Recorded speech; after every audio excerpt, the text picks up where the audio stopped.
How much money from Miami is being invested in Cuba's housing market? Ese número en este momento, el que lo diga estaría especulando por completo. Me parece que es muy difícil saberlo y naturalmente no hay estadística oficial ninguna en este sentido. Además, todavía hay algunas cosas que hay que resolver porque las operaciones se realizan en moneda nacional, o sea, en pesos cubanos y todo eso, una escala de 25-1. Estaríamos hablando que $25,000 en una vivienda sería algo así como 625,000 pesos cubanos. Y cuando alguien llegue con 625,000 pesos cubanos a comprar una casa, el gobierno va a preguntar ¿de dónde lo sacaste? ¿Y por qué no lo tenías en un banco? Porque aunque el sistema bancario cubano sea ineficiente, es muy arriesgado tener en la casa debajo de un colchón 600,000, $700,000, un millón de pesos. Entonces, todas estas cosas todavía son problemas que tienen que resolverse. Ahora, yo no tengo la menor duda de que si dejan que las cosas caminen y si no le ponen trabas innecesarias, aquí va a haber personas con dinero suficiente para ayudar a sus familiares en Cuba a adquirir una vivienda. Porque además hay una cosa también de precio, porque el precio tiene que ver también con el ingreso y el salario y todo eso. Entonces, con $15,000 aquí, usted no puede comprarse ni un edificio. Pero con $15,000 en Cuba, llevado a esa moneda nacional, usted puede aspirar a comprar, no una vivienda de lujo tal vez, pero digamos un apartamento, una casa más sencilla. Porque $15,000 en Cuba resuelven mucho más que $15,000 acá. Usted sabe que en este momento, en Estados Unidos, con lo que se compraba un carro hace 30 o 40 años, o sea, con lo que se compra un carro en este momento en los Estados Unidos, hace 30 o 40 años se compraba toda una casa. Y sin embargo, ahora en este momento, con el carro alcanza malamente para el down payment de una casa, porque la situación es diferente por completo. En Cuba pasa eso también. O sea, el precio del real estate, de las bienes raíces en Cuba, nunca va a estar, y no tiene sentido pretender equipararlo con el precio de los Estados Unidos. Porque incluso, si fuéramos a hablar de Estados Unidos, no es el mismo precio en Coral Gables que en Manhattan, o que en Chicago. Entonces, no es que el precio sea uniforme en todas partes. Y además eso lo ve uno, cuando, por ejemplo, en Guatemala o en Panamá, el precio de una vivienda no es comparable con el precio de aquí. ¿Por qué tiene que en Cuba que ser entonces comparable con el de aquí? Va a funcionar de manera diferente. Do you agree with U.S. policy toward Cuba? And is there anything you'd change? Aquí los cubanos siempre tenemos una contradicción, porque yo en este caso soy también ciudadano americano, es decir, tendría que verlo desde los dos puntos de vista. Yo creo, es muy difícil para mí dar una opinión sobre la política hacia Cuba, porque muchas veces me pregunto si realmente hay una política hacia Cuba. Alguien me dijo una vez, cuando tienes una persona indeseable en el patio trasero de tu casa y la persona sigue ahí, es porque tú realmente no quieres que esa persona se vaya, porque si tú quieres, llamas a la policía y resuelves el problema. Yo siempre he sido de la opinión de que tras los acuerdos Kennedy-Khrushchev del año 62, cuando la crisis de los misiles, se logró el arreglo perfecto para Fidel Castro. Los soviéticos se comprometieron a no situar armas nucleares en Cuba y a cambio de eso Estados Unidos garantizó que nunca invadiría Cuba. Dicho de otra manera, Estados Unidos garantizó que Cuba podría hacer lo que prácticamente deseara mientras que no hubiera armas nucleares en su territorio. Esto llevó, en mi opinión, a Estados Unidos a buscar simplemente algo que no es primera vez en la historia que sucedía, que era la tranquilidad en Cuba, la estabilidad en Cuba. Estabilidad que Fidel Castro supo romper en el año 80 con la crisis del Mariel y posteriormente en el 94 con la llamada crisis de los balseros. Y esos son los momentos, después de la crisis de octubre, que más temor ha tenido el gobierno de los Estados Unidos. Primero los 125,000, 130,000 marielitos que vinieron en el año 80, y después los casi 30, 35,000 balseros que salieron, que fueron desviados una buena parte de ellos para la base de Guantánamo y para Panamá y otras bases norteamericanas, y que finalmente llegaron a los Estados Unidos, vinieron todos para acá. Yo creo que eso es lo que más temor siempre ha tenido Estados Unidos con relación a Cuba. ¿En qué sentido? Desde el fracaso guerrillero de los años 60, está claro que Cuba no tiene posibilidades de, por la fuerza, de arribar ningún gobierno democrático en América Latina. La situación cambió con Hugo Chávez y el llamado socialismo del siglo XXI, porque ahora lo que no se podía hacer con la guerrilla, se puede hacer con populismo, con un triunfo de un caudillo que después hace una reforma constitucional y se mantiene más tiempo en el poder. Y yo creo que en ese aspecto a Estados Unidos se le ha escapado un poco ese punto de vista de este populismo, no solo en Chávez. Esto implica a Chávez, implica a Evo Morales, esto implica a Daniel Ortega, estaba implicando a Manuel Zelaya en Honduras, que también que finalmente lo sacaron del poder. Hay toda una serie de situaciones que pueden ser incómodas para Estados Unidos. Y Estados Unidos se preocupa mucho también de la relación Venezuela-Irán. No ve, o por lo menos no hace público que esté viendo, el papel de Cuba en esa relación. Porque la relación Venezuela-Irán no la creó Hugo Chávez, la creó Fidel Castro. Cuando estuvo allá en Irán y se dio cuenta que él necesitaba la riqueza petrolera de Chávez y la riqueza petrolera también de Irán para crear dos frentes contra Estados Unidos. Entonces, lo que no se sabe actualmente o no se hace público, se habla, no, el uranio de Irán, perdón, de Venezuela que está yendo a Irán y el famoso vuelo semanal Caracas, Damasco, Teherán. Lo que no se habla es que las instalaciones de uranio, donde se está extrayendo el uranio en Venezuela, las cuidan las tropas especiales cubanas, no la cuidan soldados venezolanos. ¿Por qué? Porque Cuba está poniendo su capacidad en lo que es mejor, en el aspecto tecnológico de la seguridad, de la represión, de ese tipo de control. Hay litio en Bolivia, y el litio es fundamental también en la producción de material nuclear. Vamos a ver pronto, cuando digo pronto, no nos sorprendamos que este mismo año que comienza, 2012, los cubanos cuidando la producción de litio en Bolivia también. Los cubanos están, no como dicen a veces nuestros hermanos venezolanos desesperados por salir de Chávez, en todo, los cubanos están en los mecanismos fundamentales del poder en Venezuela. Y los cubanos están asegurando Venezuela porque necesitan de Venezuela, pero también porque saben que estratégicamente, si se mantiene Venezuela, se puede seguir manteniendo todo el proceso del socialismo del siglo XXI.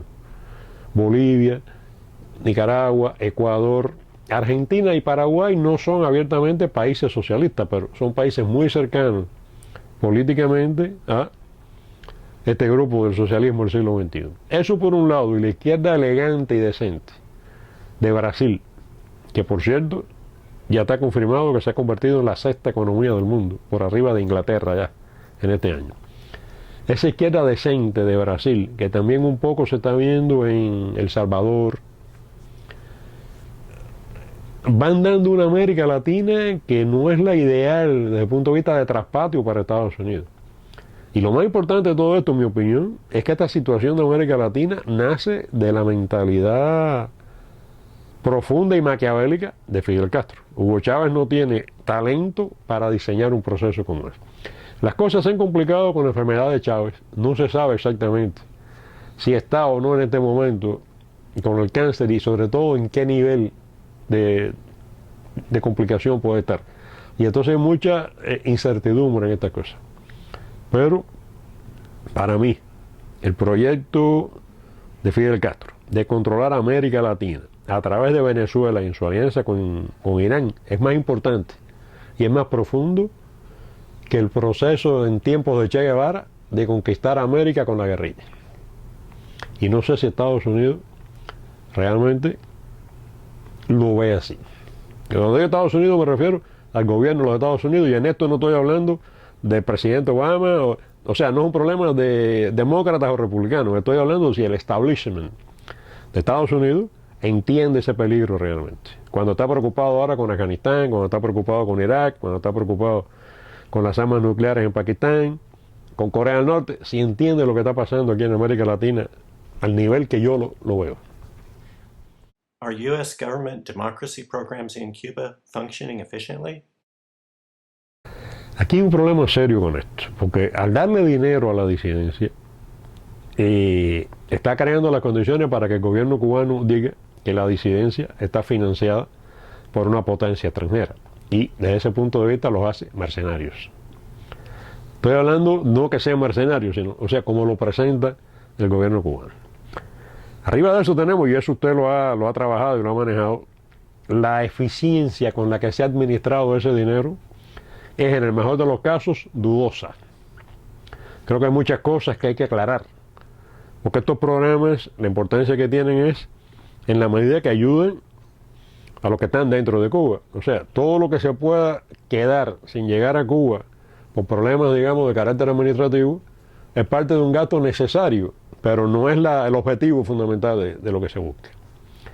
Eso también se complica, en mi opinión, con Radio y Televisión Martí. Porque se supone que son instalaciones destinadas a apoyar a la población cubana, a darle información. Y yo no sé dónde más puedo decir que Televisión Martí no se ve en Cuba. Y se sigue insistiendo en que se ve y se le sigue dando dinero, y yo me pregunto por qué hay que seguir botando dinero de esta manera. No se ve en Cuba Televisión Martí. Con Radio Martí hay criterios contrapuestos. Para mí, yo he visto trabajos muy buenos, muy serios, muy responsables, y he visto trabajos lamentables. Entonces, lo que quiero decir con esto, hay una situación de ambigüedad. Y por otra parte, la disidencia en Cuba, bueno, la disidencia, yo no creo que haya una disidencia en Cuba, los disidentes en Cuba. Lamentablemente todavía no podemos decir que exista una disidencia. Tienen mucha presión arriba, tienen mucho acoso por parte del gobierno y están prácticamente a la defensiva. Entonces, denuncian continuamente arbitrariedades del régimen, denuncian continuamente abusos, y está bien que lo hagan. Pero lo que no acabo de ver es propuestas, proyectos realistas, no proyectos abstractos. Se sientan, escriben y entonces empiezan a discutir quién apoya a este y quién no. Lamentablemente hay tantas organizaciones y tantos disidentes que hay mucho criterio, entonces da una sensación de anarquía muy grande.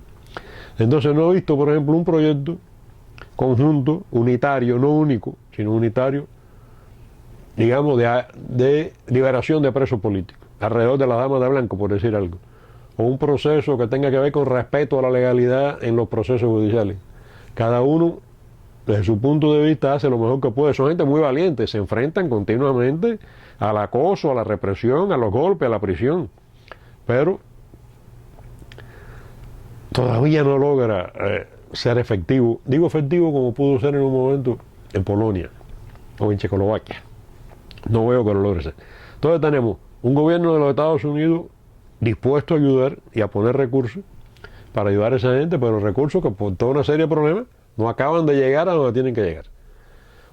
Un grupo disidente o muchos grupos disidentes dentro de la isla, valientes y honestos, pero que no logran materializar todavía un programa.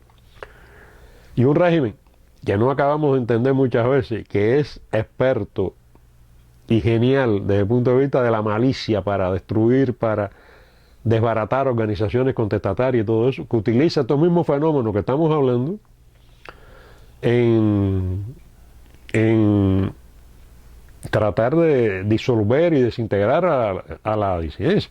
Hoy mismo en el periódico Granma hay un artículo hablando de un trabajo de Tracy Eaton en Cuba Money Project, y entonces que dice Granma que Tracy Eaton había pedido a una organización, utilizando la ley de hacer pública la información, un informe que le habían dado solamente 10 páginas.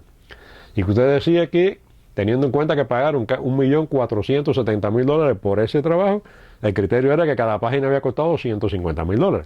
¿Por qué Granma dice todo eso? Porque a Granma le interesa que se sepa la verdad del uso. No. Granma lo que está utilizando la información para decir, esto es un relajo, el dinero ese se lo cogen, no llega a esta gente, y la lucha que hay en los disidentes es una lucha por dinero, es una lucha mercenaria, no es realmente un problema, porque el régimen lo que nos dice es, esos disidentes los botan del trabajo, le sacan a la esposa del trabajo, no lo dejan trabajar, no lo dejan sobrevivir, y después, cuando reciben, realmente, Tracy, hasta donde yo conozco, lo que recibe es, como hubiera dicho Clint Eastwood, un puñado de dólares. Cuando reciben un puñado de dólares, entonces los acusan de mercenarios como si se hubieran robado Fort Knox. Y entonces, pero no es así, pero no hay gobierno más efectivo que el de Cuba en desacreditar a la oposición. Entonces maneja toda esta cosa muy hábilmente y muy sin ningún límite ético. Y entonces tenemos todo esto. Is it possible to be a dissident in Cuba without external support? Yo, sin dinero exterior, sin apoyo exterior, sería prácticamente imposible porque no puede trabajar para el Estado. Pero no solamente es que expulsaron del trabajo al disidente, sino la esposa al disidente. Entonces le expulsan a los hijos de la escuela. Pero entonces después, cuando están todos expulsados y no pueden trabajar, ni le dan licencia para trabajar por cuenta propia, entonces vienen las acusaciones sobre peligrosidad, porque son personas que no trabajan, son personas que llaman vagos habituales, niños que no estudian. Entonces le crean situaciones jurídicamente complicadas. Yo creo, mi opinión, y esto es un problema muy complejo, habría que buscar alguna manera de que fueran organizaciones no gubernamentales las que ayudaran. No sé si la iglesia en un momento podía ayudar. Yo lo que sé es que el mecanismo actual, el que ha funcionado en los últimos 8 o 10 años, digamos, de entregar dinero a organizaciones aquí, en Estados Unidos, para que lo hagan llegar allá,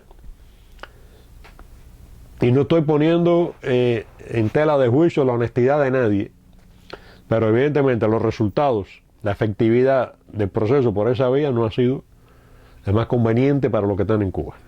Y en definitiva, por mucho que se pueda hacer acá, si eso no llega a los que están en Cuba, estamos mal.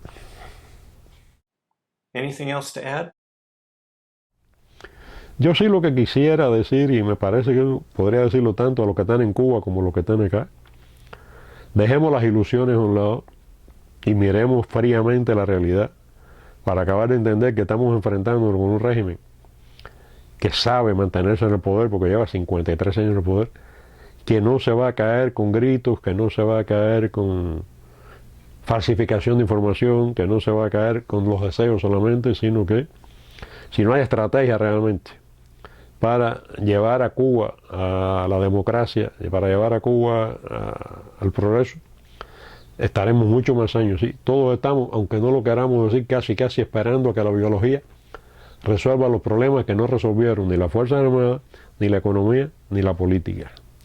Y si estamos así, por lo menos mantener los pies en la tierra en los análisis, mantener la frialdad en los análisis y no evaluar las cosas más allá de lo que realmente son. Por ejemplo, ahora mismo dicen que se decepcionaron porque no hubo reforma migratoria. Y yo digo, ok, ¿quién prometió la reforma migratoria para diciembre? Nadie. Si nadie la prometió, ¿por qué usted se decepciona? Si no tenía por qué esperarla. Porque usted quiso pensar que iba a suceder y por eso se decepciona. Si quiere vivir así, tiene derecho, pero así no se puede hacer política, ni se puede hacer análisis de la realidad cubana. Muy bien. Muchas gracias. Mucho gusto.